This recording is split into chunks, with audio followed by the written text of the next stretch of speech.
So let me ask you something real quick. Have you ever felt like you're doing everything right? You're eating clean, you're squeezing in cardio, maybe even trying random YouTube workouts, but body still just isn't changing the way that you want it to. Maybe the scale is stuck. Maybe your energy is just tanked. Maybe your pants are fitting tighter even though you're moving more. Sound familiar? You're not broken. Your metabolism isn't doomed, and you don't need to do more cardio or restrict any harder. What you might be missing is the one piece of the puzzle that most women tend to overlook, and that's strength training. And in this webinar, I'm going to change the way that you think about exercise. And you're going to walk away with not only the understanding of why lifting matters, but how to build a program that works for your life, your goals, and your hormones. If you're new here, I'm Coach Chelsea Ray, and I'm a women's fitness, weight loss, and metabolism coach, and I specialize in helping women over 40 to transform their bodies and their minds. And I understand how frustrating it can feel when your body does not respond the way that it used to, and that's why I really strive to teach real, effective strategies that are really simple to implement and also to sustain without giving up your favorite foods or spending hours in a gym. Today, we're diving into the world of strength training, why it's essential, how to get started, and most importantly, how to create a plan that works for your life and your goals. So you're going to leave here with the confidence to build your own workouts, or if that's not your thing, know exactly where to get some help. So what is resistance training? Resistance training is any form of exercise where your muscles work against a force to grow stronger. And that resistance can be anything. It could be dumbbells, resistance bands, machines at the gym, and even your own body weight.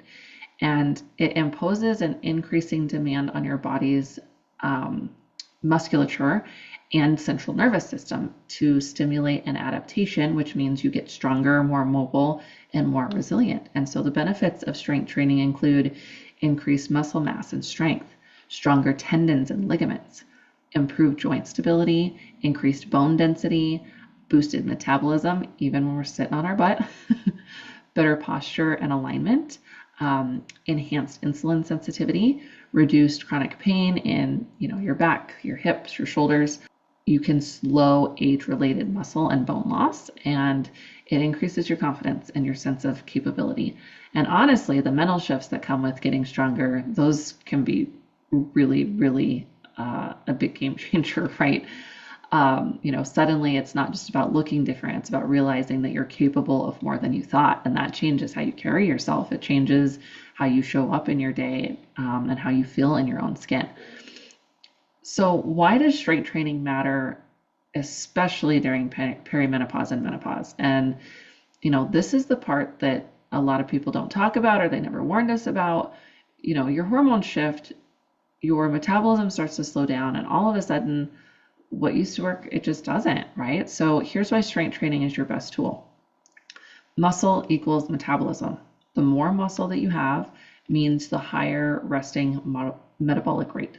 So you're burning more calories just Netflix and chilling than when you have more muscle on your body. Okay. So in perimenopause and menopause, our estrogen dips. Okay. So estrogen loss equals muscle and bone loss. So lifting slows that down dramatically. Okay. So we can fight back against that estrogen drop and it causing any muscle loss or bone loss. It supports your joint and tendons, and any of your connective tissue health. It really boosts mental clarity, can lift your mood, reduce anxiety, support cognitive function, and it improves your insulin sensitivity. So you can regulate your blood sugar better, which in turn really helps reducing cravings. So instead of cutting more carbs or adding a fourth cardio session, your real solution might be lifting something heavy. So next I want to clear out some of the mental junk drawer real quick by busting some of the most common myths. So the one that we hear the most is lifting will make me bulky. No. It requires a lot of food, a lot of time under heavy weight, and testosterone, which most women, you don't just naturally have that amount of testosterone in your body. So you're not going to get bulky, but what you're going to gain is more muscle definition, strength and a tighter, more sculpted look. What many women call toned is actually just visible muscle with lower body fat. The next myth is I'm too old to start. So strength is ageless. There is a mountain of research that shows that women, even in their 70s and 80s, can build muscle, improve bone density, and regain balance and mobility. And in fact, it becomes even more important as we age because we naturally lose lean muscle every year when we don't use it. The next myth is cardio is better for weight loss. Now, cardio burns calories while you're doing it, but strength training builds muscle, which increases that resting metabolic rate. So that means you're burning more calories all day long, even when you're sleeping. Plus, cardio alone just doesn't help you retain lean muscle during weight loss. So you can actually slow down your metabolism if that's all you're doing. Okay. We want a healthy dose of cardio for cardiovascular health because we enjoy it. But there's many different ways of getting your cardio in to making sure that it fits more of your lifestyle, doesn't cause us any pain or strain on our joints. So the next myth is I should feel sore or drenched in sweat every workout for it to be effective. So I hate to break it to you ladies, but soreness and sweat are not indicators of a great workout or a successful workout. What matters is consistency, challenge, and progressive overload. You don't have to destroy yourself to see results. In fact, doing that too often can also set you back. We'll talk about that a little bit more here in a bit. The next myth is lifting is just for athletes or for bodybuilders, and this couldn't be further from the truth. Strength training is for anyone with a body that they want to keep strong, mobile, and functional, whether your goal is to feel better, to play with your grandkids, or carry all the groceries in one trip. Strength training helps to reshape your body, not just to shrink it. It makes you stronger inside and out, and it builds a foundation that supports every other area of your life and your health. Then we have the spot reduction myth. I want to be really real with you because this one's a little bit of a heartbreaker because so many women waste years just trying to out crunch their belly fat or do endless inner thigh exercises hoping it will lean out those stubborn areas. You cannot spot reduce fat. I'm sorry. Okay. You just can't choose where your body loses fat, just like you can't choose where it gains it. Your body decides that based on your hormones, your genetics, your stress levels, not what muscle group that you worked that day. But here's what you can control, okay? So there's some good news. Building lean muscle under those areas can improve the shape and the firmness, okay? Losing overall body fat through a smart combination of strength training, nutrition, and recovery will also help reveal those muscles and making you appear smaller and more toned. And reducing inflammation and stress, which can help balance the hormones that influence where your body stores fat. So an example would be, you might feel your abs burning during a set of crunches, right? Well, that burn is actually just muscle fatigue. It's not fat loss. If you're not managing your nutrition, your stress, your recovery, those crunches aren't going to do shit to shrink your waistline, okay? It's also really important to note that when women overdo cardio or restrict food too much in pursuit of fat loss, they often lose muscle mass before their body taps into stubborn fat stores. And that's why so many women end up smaller, but still that soft, squishy, and still really frustrated, right? So instead, we want to focus on full body strength training 2 to 4 days a week. Maintaining a sustainable nutrition plan that supports a mild calorie deficit without making you feel deprived. We want to incorporate in daily movement, so walking, stretching, mobility, and we want to be really consistent with our recovery, okay? This is actually probably one of the biggest pieces, is if we're not recovering well, you're just undoing all of the work that you've been putting in. So we're talking, making sure that we're getting enough sleep, good restorative sleep, we're taking rest days, and we're managing our stress.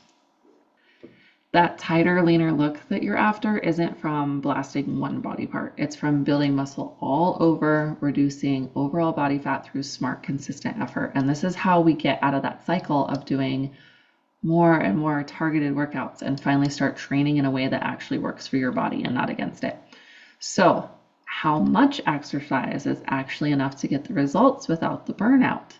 So many women fall into the like more is better trap, right? More classes, more cardio, more soreness, more restriction. But here's what usually happens, okay? We get those hunger and the cravings just go through the roof, right? Your sleep and your recovery gets worse. You feel constantly tired or run down, and your body stops responding the way that it used to. So we need to shift from maximum effort to minimum effective dose, or better yet, what we call the optimal effective dose, OED for short. So think of it like a spectrum, okay? So the minimum effective dose is the least amount of exercise that you can do to start seeing benefit.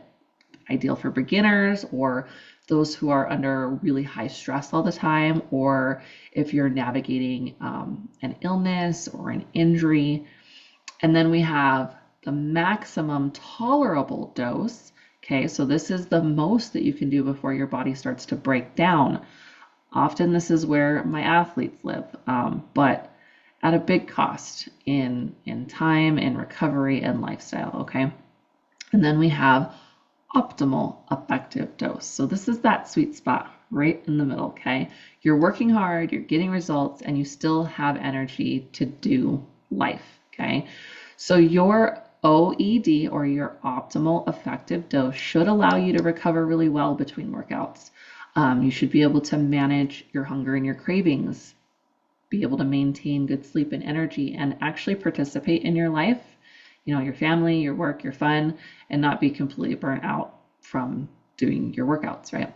So here's the beautiful part. For most women, especially during perimenopause or menopause, this looks like 3 to 4 strength workouts a week, some light to moderate cardio, walking and mobility work, and zero guilt on those rest days. We need those rest days, okay? It's not about doing the most, it's about doing what works. And the OED that's sustainable, realistic, and effective is what's going to do it for you. So next, I want to talk about progressive overload and why it's everything, okay? So progressive overload is the heart of strength training. It's one of the most misunderstood concepts out there, I believe, just from what I've seen in my years of doing this. In simple terms, you have to challenge your muscles over time if you want them to grow, if you want them to tone up or get stronger. Otherwise, your body adapts and plateaus. Our body is really good at adapting, okay? So here's why this matters, okay? A new stimulus equals tiny muscle tears. Your body repairs them, which in turn gives you stronger muscles. And the more muscle you have, the faster metabolism we have. The faster metabolism we have, the more calories we burn. And the more calories we burn, the leaner and stronger our body is. So here's a way to apply progressive overload. So we can add weight. So for example, going from like 10 pounds to 15 pounds, okay?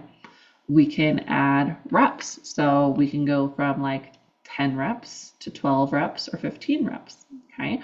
We can add sets. So instead of doing 2 rounds, we could do 3 or 4 rounds. Okay. Another way is to improve your form. So more range of motion, better technique. We can shorten the rest time. We can do more work in the same time or the same work in less time. So I want you to just note that progress is not always linear, okay? You might go up one week, hold steady for a few, and then see a jump again. But what matters is consistency and staying intentional about your training, okay? And you know your body best, right? So you can feel like, okay, I'm feeling really strong in this movement. Range of motion is really good. I think maybe it's time to up my weights or maybe do a few more reps of this movement.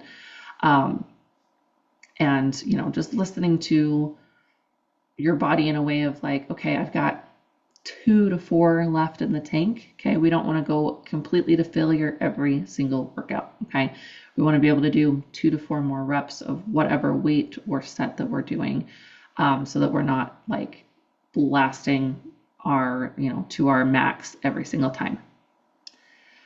So here's where we bring everything together so you can confidently build your own strength training routines. So if you are a beginner, you want to start with 2 to 3 full body strength workouts a week. Okay, we're going to focus on those foundational movements like squats, Push-ups. Now, if we're not ready to do a good push-up in proper form, nice and flat, do it on the wall.